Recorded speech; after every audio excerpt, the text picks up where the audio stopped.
నీ ప్రభుత్వాన్ని కూకటి వేళ్లతో పెగిలించేదాకా వదిలిపెట్టమనే మాట కూడా విజ్ఞప్తి చేస్తా ఉన్నా. ఇంకొక మాట నేను అడుగుతా ఉన్నా, మిమ్మల్ని ఆలోచించమని కోరుతున్నా. ఎవని కోసం?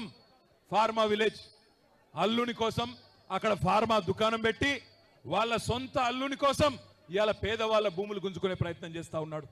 ఈ ముఖ్యమంత్రి పేదోళ్ళ కోసం పనిచేస్తలేడు. అదాని కోసం, అల్లుని కోసం, అన్నగాని కోసం, తమ్ముడి కోసం, వాళ్ళ కోసం తప్ప రాష్ట్రంలో రైతుల కోసం కానీ పేదవాళ్ళ కోసం కానీ ఈ ముఖ్యమంత్రి పనిచేస్తలేడు. ఒక్కసారి ఆలోచించండి.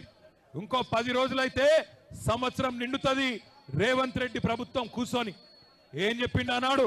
యాదకుండాల మీ అందరికీ మహబాద్కి వచ్చి ఇవాళ ఇక్కడున్న ఎమ్మెల్యే, డోర్నకల్ ఎమ్మెల్యే, అదేవిధంగా మహబాద్ జిల్లాలోని ఇల్లెందు ఎమ్మెల్యే సమాధానం చెప్పాలా.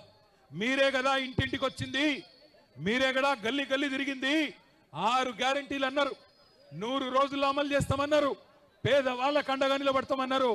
ఏ ఒక్క హామీ అన్న అమలైందా? ఒక్కసారి చెప్పవలసిందిగా కోరుతా ఉన్నా.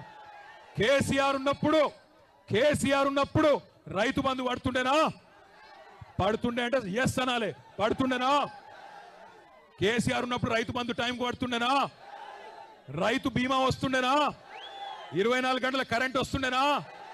మరి రేవంత్ రెడ్డి వచ్చినాక వస్తున్నాయా? రైతు బంధు ఎగ్గొట్టిండా? రైతు బీమా బంధు పెట్టిండా? బోనస్ బోగస్ అయిందా? ఆడబిడ్డలకు చెప్పిండు కదా నెలకు 2500 ఇస్తానని వచ్చినాయా? మహాలక్ష్మి అన్నాడు. మహారాష్ట్రలో కూడా తన్నులు తిన్నాడు.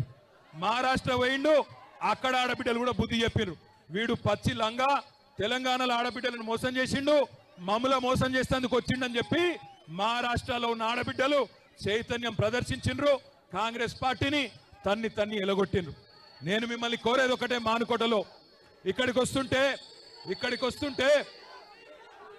వస్తుంటే కొంతమంది ఎమ్మెల్యేలు వాళ్ళు